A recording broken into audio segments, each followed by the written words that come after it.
중국의 현실을 들여다보는 중국 관찰 시간입니다. 나락으로 떨어지고 있는 지금의 중국 경제를 말할 때 제일 먼저 떠오르는 것 중에 하나가 과잉 공급 현상입니다. 그런데 이 중국의 과잉 공급 실체를 알고 나면 경악을 금치 못할 정도로 상상 그 이상임을 알게 됩니다. 더불어 이렇게 정책을 펴고도 나라가 절단나지 않는다는 것에 대해서 씁쓸한 뒷맛을 삼키게 됩니다. 와이타임스가 문제를 짚어봤습니다. 지금 시작합니다. 지난 17일 막을 내린 캐나다 주요 7기업 그러니까 G7 정상회의에서 핫 이슈로 다뤄졌던 주제가 크게 세 가지였는데 불안한 중동 정세 그리고 우크라이나 전쟁 종전 문제 외에도 중국의 덤핑 수출과 세계 시장 질서 교란 문제가 바로 그것이었습니다.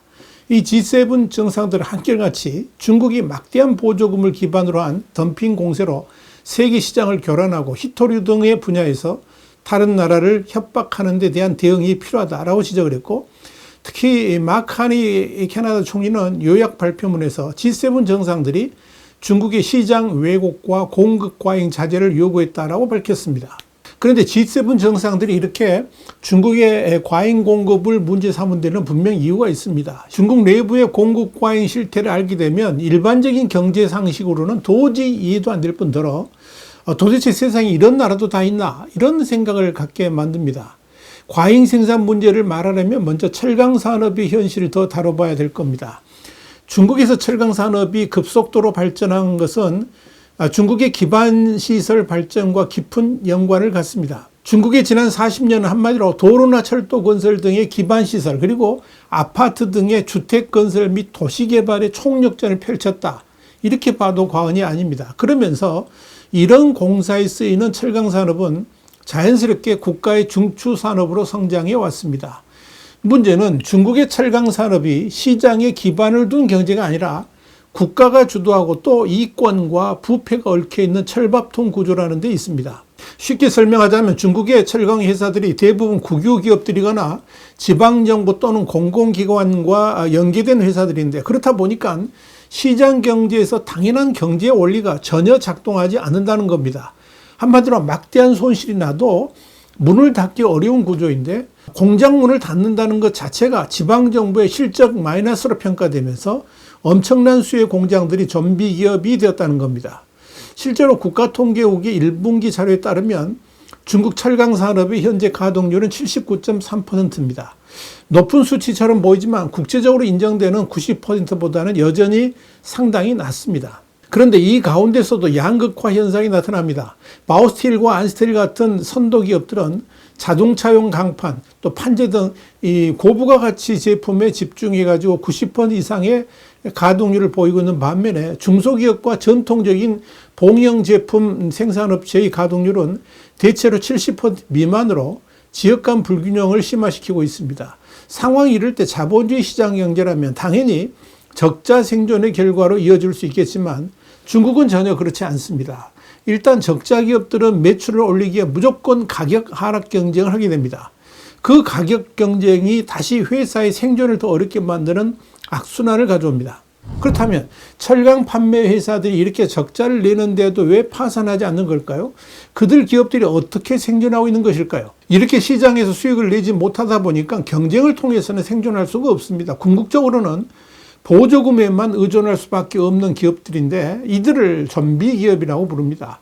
중국 철강 산업의 좀비 기업들은 심각한 삼고삼저 특성을 보입니다. 이 삼고삼저라는 게 높은 보조금 의존도, 높은 자원 점유, 높은 부채 위험입니다. 또 삼저는 낮은 효율성, 낮은 활력, 낮은 퇴출률을 말합니다.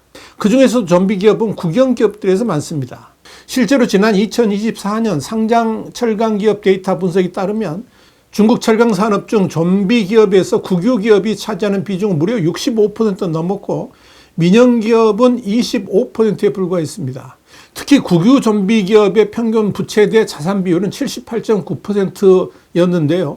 업계 평균은 68.3%입니다. 그런데 이들이 받는 연평균 지방 보조금은 매출의 12%를 넘어서 매우 전형적인 손실, 수혈, 생존의 순환을 형성하고 있는 겁니다. 지방정부는 은행 대출 연장과 세금 환급, 평균 환급률이 15에서 20%였는데 이것을 강제함으로써 좀비 기업의 생존을 유지시키고 있었습니다.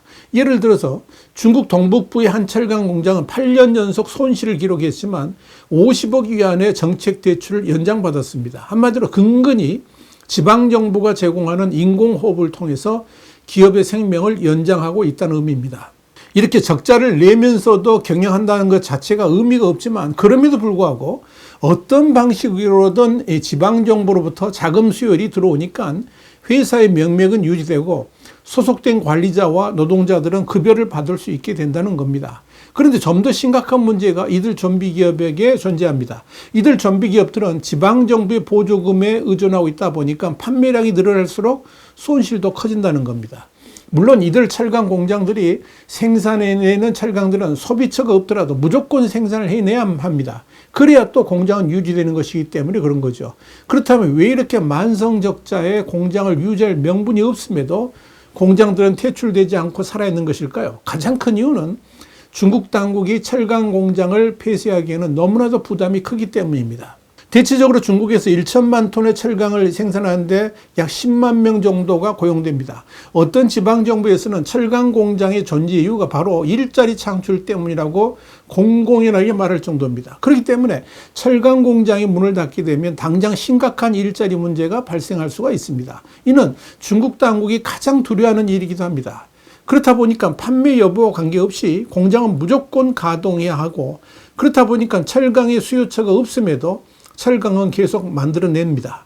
그래서 과잉 생산 문제가 불거지는 겁니다. 실제로 2014년만 해도 강철 1톤을 생산했을 때 차 한 잔 사 마실 수도 없는 이 위안 한 380원 정도의 이익만 냈습니다. 그런데 석탄 생산 후 순이익도 음료수 한 병 사 먹기에도 벅찼습니다. 거의 이익이 없었다 하는 그런 이야기입니다. 그런데 최근에는 철강 생산하는데 이익률은 아예 적자로 바뀌었습니다. 그럼에도 공장은 무조건 가동됩니다. 이렇게 된다면 앞으로 10년 후에도 중국에는 과잉 생산과 좀비 기업들의 문제가 여전히 존재할 수밖에 없을 겁니다.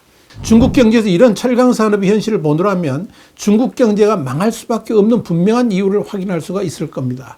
특히 이들 좀비 기업이 갖는 진짜 문제는 막대한 재정 자원을 소모하는 동시에 헤아릴 수 없는 위험을 초래할 수 있다는 겁니다.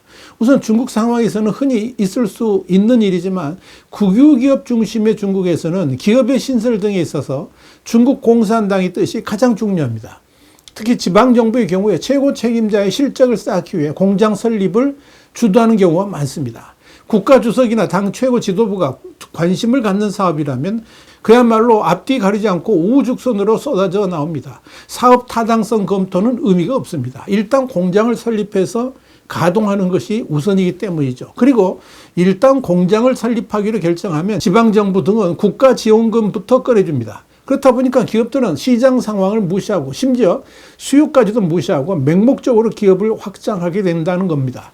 이렇게 국가의 보조금은 시장을 왜곡하게 되고 기업들은 당연히 시장의 수요와 공급이라는 기본 법칙도 따를 필요가 없게 됩니다. 이를 철강 산업에 직접 비춰본다면 상황은 더욱 심각해집니다. 중국은 오늘날까지 확장되면서 도시화는 한계에 점점 더 가까워지고 있습니다. 그럼에도 전국 수백 개 도시가 국제도시 건설을 희망하고 있습니다. 물론 그런 희망도시가 국제도시로 진전될 가능성이 있는지 없는지 전혀 상관없습니다. 국제도시를 건설한다는 명분이 가장 중요하기 때문입니다. 그런데 지금 중국의 현실은 이미 도시화가 지나치다 싶을 정도로 최고도에 달해 있습니다. 실제로 지금 중국의 도시화율은 이미 34억 인구를 수용할 만큼 충분합니다. 그런데 중국의 지방도시들은 또 국제도시를 만들겠다는 포부를 밝히고 있습니다. 그런데 그런 도시들을 지으려면 또 철강이 당연히 필요하겠죠. 특히 철강 산업이 이미 포화에 이르러 있는 상황에서 도시를 추가로 만들어서라도 과잉된 생산량을 소비해야 된다는 참으로 우픈 현실이 지금 중국에서 벌어지고 있는 것입니다. 사실 투자에 의존해 가지고 산업과 도시화를 추진한 것은 실제로 놀라운 성과를 그동안 가져왔습니다. 점점 더 많은 사람들이 농촌에서 도시로 이주했었죠. 현재 중국에서는 매일 수십 개의 마을이 자연스럽게 사라집니다. 그러나 이처럼 대규모 도시계획에 드는 비용을 과소평가해서는 안 됩니다. 문제는 그렇게 대대적인 도시화에 힘입어서 수많은 철강 공장들이 만들어졌지만 이미 도시화가 거의 이루어진 상황에서 철강 공장들은 그 소비처를 잃고 있다는 점입니다. 그런데 철강 공장들은 무작정 만들어 놓다 보니까 이젠 철강 공장의 존재 자체가 중국의 골칫거리로 또 오른 겁니다. 보조금을 국가가 지급하는 것도 한계가 있고 철강 공장의 가동률이 줄어들수록 보조금은 무한대로 늘어나야 되는데 그래 안해도 지방정부의 재정 상황이 좋지 않은 상황이기 때문에 이 제대로 된 지원을 하지 못하게 됩니다. 그런데 현재 1억 톤의 전비 생산 용량이 감소하면 50만 명의 고용에 영향을 미칠 것으로 예상을 합니다. 실제로 2024년에 한 지방에서 전비 제철소 5곳을 폐쇄했더니 지역 고용 보험 지출이 240% 급증을 했고 지역 소비는 11% 감소를 했습니다. 상황이 이렇다 보니까 지방정부들은 철강 공장의 폐쇄에 움츠릴 수밖에 없는 겁니다. 이런 점에서 중국은 완전히 딜레마에 빠져 있습니다. 공급 과잉 문제를 해결하려면 공장을 폐쇄하지만 그렇게 되면 당장 고용 문제가 발생하면서 사회 혼란이 우려됩니다. 이러다 보니까 중국은 어쩔 수 없이 과잉 생산할 수밖에 없고, 근데 그렇다 보니까 국가 재정은 그야말로 바닥나는 회복 불가능의 상황으로 몰려가고 있는 것입니다. 중국식 사회주의 경제가 중국 경제를 이렇게 좀비 경제로 만들어버린 겁니다. 화이트함스 중국 관찰의 주북이었습니다. 감사합니다.